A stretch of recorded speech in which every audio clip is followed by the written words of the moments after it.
This video is brought to you by Skillshare.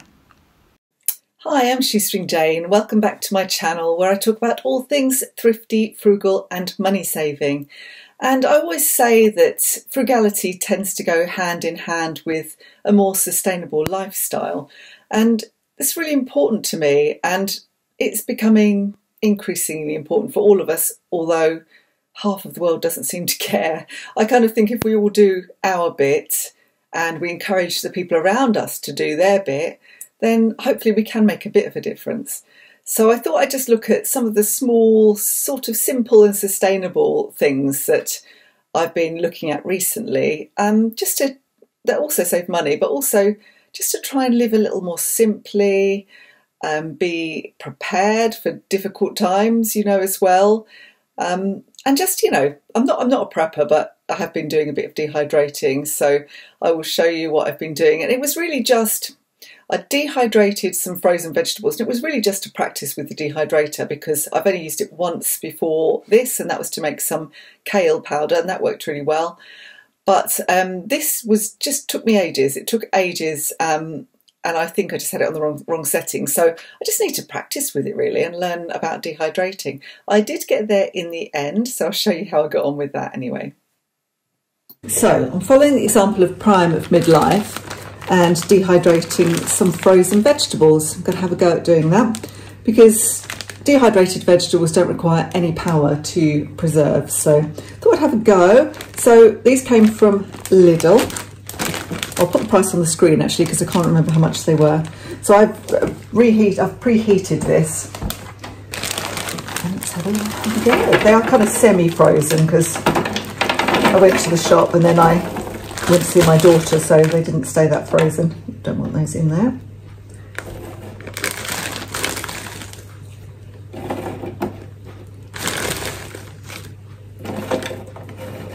It's only carrots, beans, peas and sweet corn, but that's fine because they're things that I like. There's no point in me getting something with like a stew mix with onion in it because onions don't really agree with me. I think that's plenty actually. I think that's plenty for that layer. The layers on the right order so they go on properly. That's it.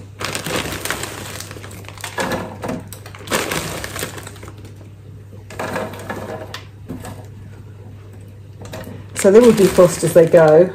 That big lump might be a bit too much of a big lump though.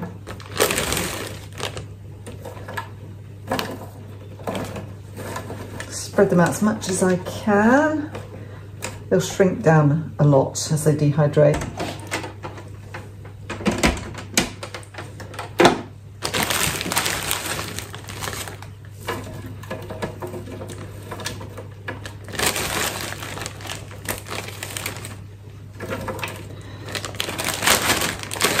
So I'm looking at different ways of preserving fruit and vegetables as well as just freezing them. I do make jam and I have made pickles. Not a big fan of pickles though, so I end up making pickle and we don't really eat enough of it to make it worth the effort really. And I'm not eating sugar now, so I doubt I'm going to be making a lot of jam in the future. So I freeze things, and I was very kindly given this, you may have seen another video, by one of my viewers, Jane, who she had a spare one. She had more than one. Her partner does a lot of dehydrating, but they weren't using this one. So that was really nice of her. And they even sent me these little silicone inserts to stop little things falling through the trays, which is really handy when you've got peas and sweet corn. But I don't think I'm going to get this whole bag done in one go. I don't know, might do. Might be about right. And then I've got to find some nice jars to keep them in. I've done some kale already. This is only my second attempt. I did some kale and I made some kale powder, which I will show you in a moment.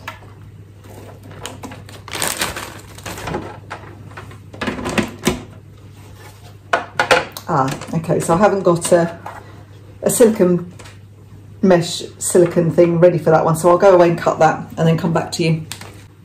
Okay, so that was this is the rest of the green kale powder that I made. That was about 3/4 of a bag of kale. So as you see, it's quite an easy way to store it, and then you just put a couple of teaspoons on, almost like a herb seasoning, and get lots of extra nutrition in your food.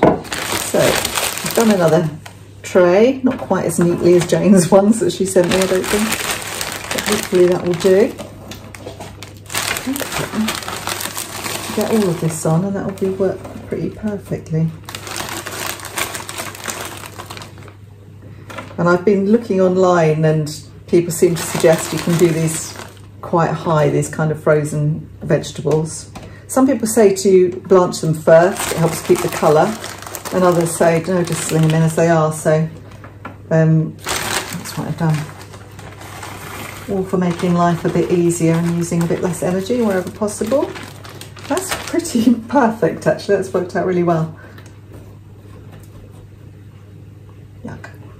Right, the lid on. And then I'm going to set the temperature for about, no, I'll get it on, about 50 for 2 hours to start with, which is what's suggested. So I'll get that set, and then after 2 hours I'll check them and potentially turn the dehydrator down at that point and see how much longer they need. So I need to learn about this dehydrator. So the very bottom tray is dehydrated perfectly. I didn't realise that because the top tray really hasn't. So I need to go through the trays, see what's done, and maybe, you know, not use the top tray. I don't know. I guess I've got to put the top tray on the bottom tray actually, and try and get this lot finished. So here goes anyway. I finally managed to get it done, and here's the finished product. And the reason I'm looking at dehydrating is that we do plan to get our veggie garden up and running this year after all. Initially we were thinking we've got too many other things to do with the house to worry about the vegetable garden, but now we're deciding that because they keep saying there might be some food shortages, and we're already seeing some signs of food shortages, that it might be wise just to get a few things in the garden. So Justin's out there now, just trying to tidy up a little bit and preparing a space for some raised beds that he's making. So that's one of the reasons anyway, because obviously we freeze things. I have preserved things by pickling them, and I've preserved them by making jam and that kind of thing. But this is just a different way of preserving fruit and vegetables, so I thought I'd have a little look at that. So another thing we've done, and we've talked a lot, me and Justin, about trying to buy local and buy seasonally a bit more. I think that's even more important when you look at things that we import, like in the UK currently we've got a shortage of salad items, tomatoes, cucumbers, lettuces, peppers, those kind of things that would normally come from Spain and Morocco. I tend to only buy peppers at this time of year. I don't buy those other things really. It's very occasional I buy a salad stuff in the winter because I don't really feel like eating salads in the winters. But peppers, I often buy them if I see them cheap, and I'll chop them up and freeze them quite often if I don't use them straight away. I did manage to grow a couple of peppers last year at the old house, and I'm going to try and grow some peppers this year again as well. And then, you know, if I grow too many, I could even dehydrate some, couldn't I? So we will see how we go with that. But we discovered that there's a little vegetable stall, and it's just outside someone's house. And today we thought we'll take the dog round that way and explore and see what they've got on there, because it's by the side of the road. You don't really see it as you're going past. So we went up there and it was great. So I'll show you that. And that will really help us if we go and buy as much of our fruit and veg from that little stall. Will help us buy seasonally and locally, but also not spending too much money on it either. So I'll show you what we got anyway. As you can see, the potatoes, parsnips, carrots, apples, all sorts. So this is what we got from the little fruit and veg stall. 2 cabbages, one for Justin's mum, a bigger one, a small one for here. 2 leeks for Justin's mum. Bag of red potatoes for her. And then I don't need many potatoes, but I did like the look of these little ones, so I've got these baby potatoes. But this is just outside someone's house, and we're not sure if they grow it or if they work for greengrocers or what. They look kind of professional, don't they? But everything was 90p. So we'll definitely be going around there again. This video is kindly sponsored by Skillshare. So as I'm talking about sustainability, I thought I would explore what Skillshare had to offer in the way of classes on the theme of sustainability. So I'll show you a few of them, see what you think. So the search I've done is just sustainable, just to see what would come up. And we've got all sorts of things, quite a few crafty things, and just some general sustainable living courses. The first one is creating sustainable, natural and stylish clothing. So I think you're dyeing, botanical dyeing. Sustainable Living Basics. This is just a 47-minute course by Catherine Kellogg. Simple steps to make an impact. We've got sustainable costume design, adopting environmentally conscious design, creative hand embroidery, sustainable sketchbook. Here's one, Environmentalism for Beginners, another short course, 42 minutes by Tasmin Hansman. We have minimalism, building a sustainable wardrobe, lots of sustainable fashion type courses. We have sustainable investing over here, that's interesting. And then lots more sustainable fashion, sustainable gardening we have here. So there is lots of interesting things. I really like the look of this one. So this is by Rika Kossi, DIY Eco Beeswax Food Wraps. I have purchased some of these, but I've never actually started and tried to make them. So this is a short course that shows you how to make them. As well as these classes in sustainability, Skillshare has a lot of career-focused classes too. So whether you want to improve your job prospects or just find a fun new hobby, you can try the Skillshare class library for a whole month for free. Use my link in the description box below. This applies to the first 1,000 people that click on the link. Since we only moved to this area 3 or 4 months ago, and we say this area, we were about 8 miles away before, so we do know this area. But now that we're actually in this vicinity, we can explore the things that you wouldn't necessarily look at really. So if you were just visiting, so we're finding the little pathways through the houses near to us and finding new ways to get to places and just little interesting local things. So we've got 2 cemeteries, a very old one, and across the road still starts off old, but then it's also quite modern as well. So I don't think many people get buried these days, do they? So it's not massive, but there's something about old cemeteries that I like. So we've been exploring locally. We looked at this old cemetery after we'd been to the veg stall actually, and we went for a little walk through there, and I'll show you that. I really do like it. It was a nice sunny day as well, so that made a difference. Taking a walk through the old cemetery. We've just been to a little fruit and veg stand outside someone's house. Justin's got a bag of bits that we got. Everything was 90p, so we didn't have that much change. We just gave them £1 for each thing. I'll show you that when I get back. Archie, what are you doing? There's something nice about an old cemetery, isn't there? And this one is managed for wildlife, so it's really nice. It's just an unused one now. It's all from like the 1800s and early 1900s. Looking at these. Died October the 15th, 1896, age 44. People didn't live long, did they? Although she managed 83 years. Emma Ellis. We've got all the Ellis family there.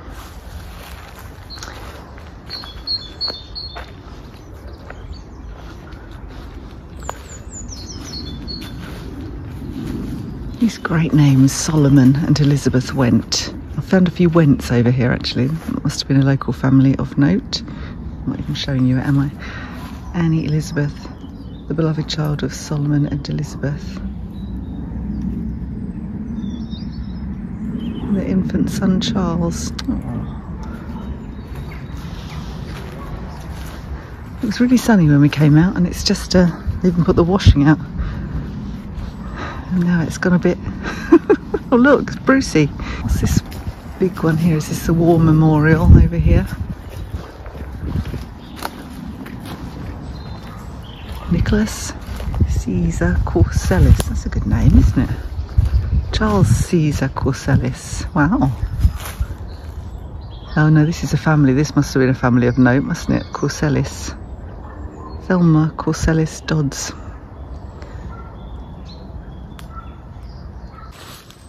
Love the stories behind some of these. Here we've got Edith Sarah, the beloved wife of Arthur Woods, who died in the early 1900s and was just 20. But Arthur, he made it till 1962, aged 89, and probably, I guess, didn't remarry. It's a sad human story, that, isn't it? She died so young and he made it to nearly 90. And it's an example of just finding out what's on your doorstep. I've said this before in other videos and on my blog, that sometimes we're so desperate to go abroad and travel and do different things, which is great. I mean, I like doing that too, but sometimes we don't even see what's on our doorstep. And if if money's a bit tight, then traveling somewhere, particularly with the kids, but even just, by yourselves, it adds an expense. You end up, probably buying food when you're out and that kind of thing. But sometimes exploring what's on your doorstep can present you with lots of unusual things that you can come to appreciate and visit often. And the cemetery is one of those things. In the town where we just came from, we used to go and see the free things that we could go to. We had free museums, we had a free art gallery, and they were really nice, plus free parks. You can go to beautiful, beautiful park in town, and there's lots of lovely gardens around here as well. So I think there's something to be said for exploring locally. We're also not far at all from the coast, so obviously that's going to be a destination for us. So going down to the coast, we've done that recently with Archie, taking him for a really lovely walk along, I think it's Holland-on-Sea. It was a really sunny day, it was really gorgeous. And we took our coffee and something to eat, and it was just lovely. It was really, really nice. So that's just up the road. We'd never been there, even though it's local to us. And some of you will know that I sell secondhand. That's one of my streams of income. I did mention that in my 6 streams of income video that I did recently. I'll try and remember to link that below. So I have been selling some Bossons, little sort of, I've got one here actually, this one's slightly broken. So I think I've shown you this in a previous video, but I haven't actually prepared him yet. They're 1960s, 1970s, I think they made them even up to the 1990s. Most of the ones I've got are very vintage, like 60s and 70s. And they're chalkware heads, and they were very much of their day, but people still collect these. So I've been selling masses of these that Justin was given by a friend, and I package them up in recycled packaging. I like selling secondhand anyway, because I like that kind of reusing until things come to the end of their life thing. So, and I like antiques and collectibles as well. So it suits me to sell these. They didn't cost me anything to buy. So I've been using recycling my various bits of packaging. I've got a big bag of bubble wrap and all sorts of things. I just collect it. So we had some for when we moved house. Obviously I kept all of that. But anything that arrives in bubble wrap, or if my daughters get anything, they keep the packaging for me, little boxes from Amazon, that kind of thing. And I use cat food boxes for the Bossons quite often, which is what I did this time. And the other thing I've done recently, which is not frugal particularly, because I think it costs more than the plastic tape, but is to buy this paper tape. And I thought I'd give this a go because, trying to be a bit more sustainable, and paper tape makes more sense. But it's really strong. I thought, will this be any good? Will it actually just peel off, or will it get wet? And it's brilliant. I prefer it to the plastic tape, so I'm going to definitely be getting some more of this once I've used my plastic tape stock up. I haven't found one that says Fragile on it yet. If I could find paper tape that says Fragile on it, that would be great, because I do need to mark things as fragile. But if anybody's got any brilliant ideas how to do that, I mean, I could just write it all over it, I suppose. But it's good to kind of have something that really stands out. And I've got the white Fragile tape at the moment. If anyone could tell me where I can get hold of paper tape with fragile markings, that would be brilliant. So anyway, I'll show you a couple of things that I sold this week. Oh, my desk is a mess. I need to catch up with myself.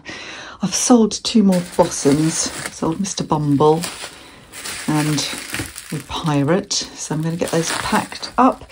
I keep these boxes. These are quite good for Bossons. The cat boxes, I put lots and lots of bubble wrap and make sure it's all very solid. Sometimes put a layer of bubble wrap around the outside of the box and then some brown paper. But they're quite the right size, so I'm going to pack those up. And then I need to write an article, and then I need to do another video for YouTube. But the problem we've got here at the moment is that the internet is just rubbish. We were told it was rubbish, but it really is rubbish. We're going to have to sort it out because my video just failed to upload last night. It just wouldn't upload, so I'm going to try and sort that out now. Another thing that I always do, because it's more frugal and it's more sustainable, is hang the washing. We don't have a dryer. We haven't had a dryer. Well, I think I've had one once or twice in my life, years and years and years and years ago, but we haven't had a dryer for 20 years maybe. And today it was a beautiful sunny morning, so the washing went out on the line. It was really, really sunny first thing. Now it's sunny and cloudy. So I got the washing out. So last day of February today, and the washing is on the line. So spring has definitely sprung. You hear those birds. I never use a tumble dryer anyway, but it's nicer to have it out here than clogging up the house. Justin's doing a bit of gardening. You see how steep our garden is. Coming down the garden. Archie likes it, don't you, Arch? So they may seem really small ways to try and live a bit more sustainably, as well as more frugally. But, you know, as I say, these small things, small actions do count for something. I would love to smother our roof with solar panels. Our next door neighbour has completely covered theirs in solar panels, but it's not in our budget. I would love to have an electric car. You know, I'd love to do lots of things that would actually require quite a lot more investment than we can afford right now anyway. So that's something for the future, hopefully. But so we do what we can do. And I'd like to know in the comments, really, let me know what small frugal actions you take that happen to also be more sustainable, or what do you really aim to do, actively aim to do, to live a more sustainable life? It'll be interesting to hear the discussion in the comments. And if you like this video, don't forget to give me the thumbs up and do subscribe so you know when I've published something in the future. I'll see you next time. Bye for now.